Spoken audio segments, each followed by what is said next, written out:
اے اللہ میرے پچھلے اور آئندہ کے گناہ معاف فرما۔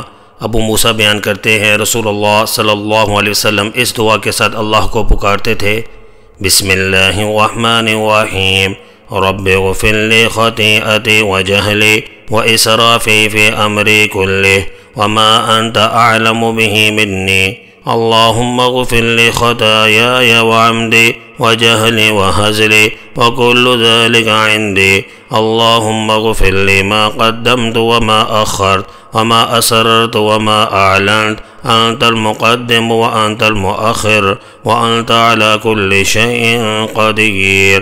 ترجمہ، میرے رب میری خطا، میری نادانی اور تمام معاملات میں میری حد سے تجاوز کرنے میں میری مغفرت فرما، اور وہ گناہ جن کو تو مجھ سے زیادہ جاننے والا ہے۔ اے اللہ میری مغفرت کر، میری خطاؤں میں، میرے بالا ارادہ اور بلا ارادہ کاموں میں، اور میری ہنسی مذاق کی کاموں میں، اور یہ سب میری ہی طرف سے ہیں۔ اے اللہ میری مغفرت کر ان کاموں میں جو میں کر چکا ہوں اور انہیں جو کروں گا، اور جنہیں میں نے چھپایا اور جنہیں میں نے ظاہر کیا ہے۔ تو سب سے پہلے ہے اور تو ہی سب سے بعد میں ہے، اور تو ہر چیز پر قادر ہے۔